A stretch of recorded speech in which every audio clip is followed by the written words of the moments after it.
Química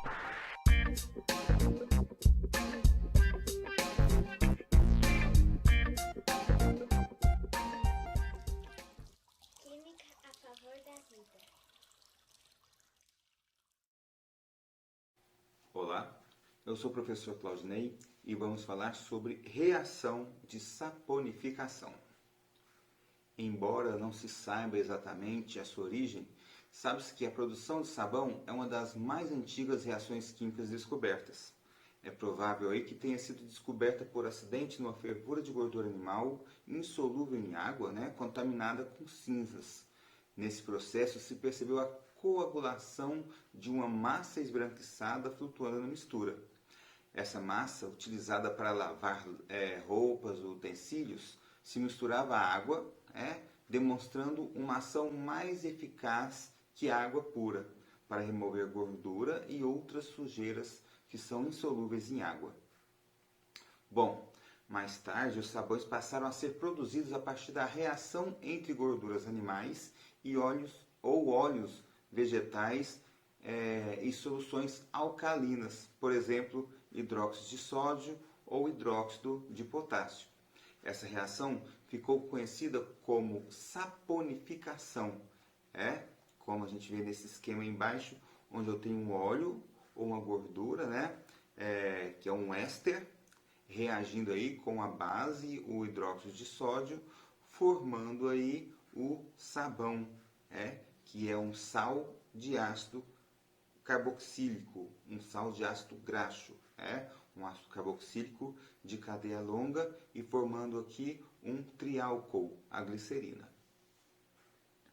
Bom, analisando as fórmulas estruturais dos sabões, é possível perceber duas regiões distintas. A longa cadeia carbônica, que é essa cauda apolar, conhecida como cauda apolar, que é hidrofóbica, ou seja, não interage com a água. E uma parte hidrofílica, essa cabeça polar aqui, formada pelo grupo carboxilato, certo? Então, trata-se, portanto, de uma molécula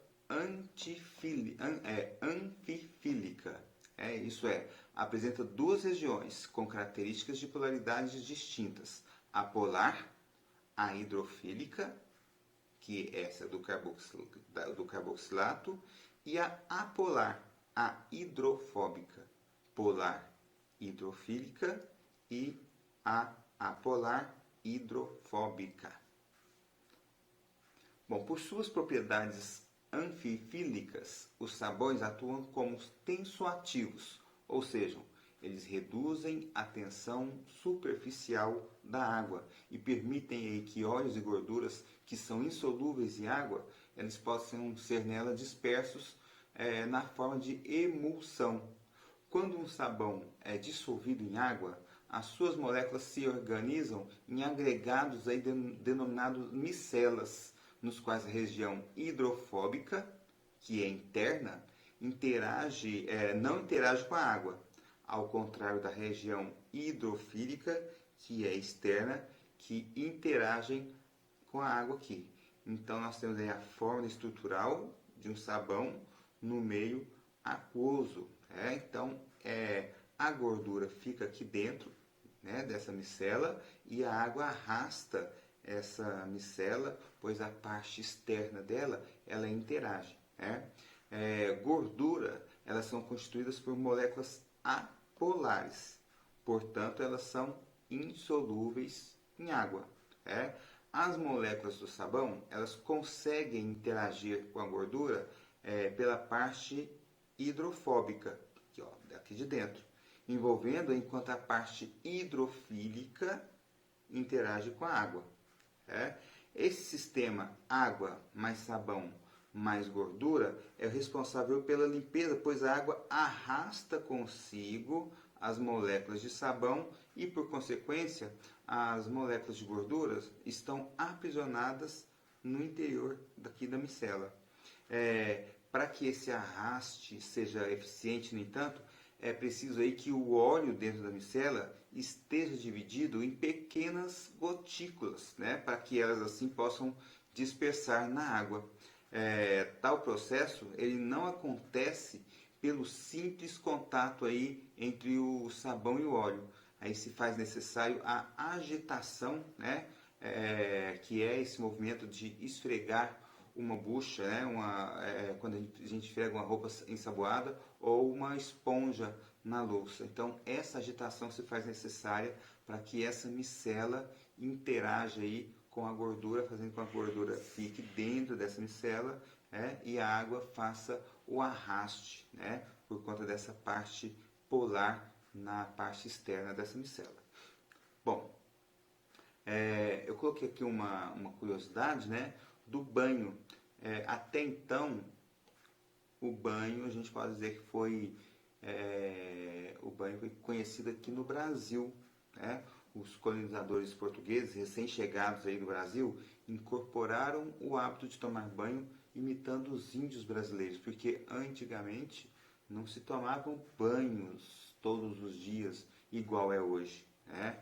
Então, o hábito de tomar banho com sabão, ele aconteceu aí graças ao movimento iniciado lá em Londres, né? Como resposta aí à sujeira dos corpos naquela época, que causava muitas doenças aí, entre elas aí a cólera e a febre tifoide, né? Então, por conta dessas doenças aí, canais de esgotos foram construídos, os lixos começaram a ser transportados, né? E aí começou uma nova era de higienização. E tem aqui a rainha Isabel I de Castela, né? Que nasceu em 1451, morreu em 1504, né? Aqui nessa gravura. Ela se orgulhava de ter tomado apenas 2 banhos durante a vida. No dia que nasceu e no dia do casamento dela. Imagina só, uma pessoa tomar 2 banhos na vida. E antigamente era costume não tomar banho, né? As pessoas não tomavam banho. Então, e o cheiro característico das pessoas era natural para eles, né? Então, o ato de tomar banho, ele veio depois, né? Quando os portugueses recém-chegados ao Brasil aí, incorporaram esse hábito, aprendendo aí com os índios, né? É curioso. Vamos lá. Os sabões, eles só são capazes de promover a limpeza por meio da interação com óleos e gorduras se estiverem em solução aquosa, ou seja, se estiverem misturado em água. Assim, a solubilidade do ânion carboxilato, né, que é a cabeça polar da estrutura do sabão, em água, ele está diretamente relacionada à eficácia do sabão na remoção aí das gorduras. Geralmente usa-se sais de sódio e potássio, né? Na remoção pois os carboxilatos de metais alcalinos são mais solúveis. Em regiões onde o solo é formado por rochas calcárias, a água contém altas concentrações de íon cálcio e magnésio proveniente aí da lenta dissolução dessas rochas. Se essa água, essa água de íons cálcio e magnésio, que é conhecida como água dura, for usada como sabões na limpeza, vão se formar carboxilatos de cálcio que são insolúveis, né? Como mostrado aqui nessa equação. Então, se eu tenho aqui mistura do íon carboxilato, né, com cálcio e íon cálcio, eu vou formar um carboxilato de cálcio e ele é pouco solúvel em água. Então, os carboxilatos de cálcio, ele pode ser insolúvel e ele retira o carboxilato da solução. Então, com menos íons carboxilatos disponíveis, as gorduras não podem ser emulsionadas, né? Então não vai formar uma emulsão ali. E a ação limpante do sabão então diminui. E além disso, o precipitado forma uma crosta que se deposita na superfície, vai para o fundo e pode ir até entupir encanamentos. E no caso de indústrias que trabalham com caldeiras e tubulações, sob pressão, então essa ação da não emulsificação, né, desse precipitado se depositar no fundo, pode entupir aí as tubulações, causando aí acidentes graves.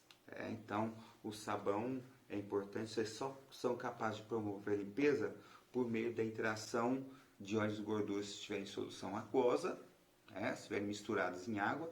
O sabão puro, ele não limpa, e a solubilidade do ânion carboxilato, ela tá diretamente aí, a sua eficácia está ligada se estiver usando sais de sódio e potássio, ok? E se a água for água dura, ela não vai aí conseguir ter uma boa eficácia, né? Esse sabão não vai conseguir ter uma boa eficácia, pois os íons carboxilatos vão se perder aí com o carboxilato de cálcio, tá certo?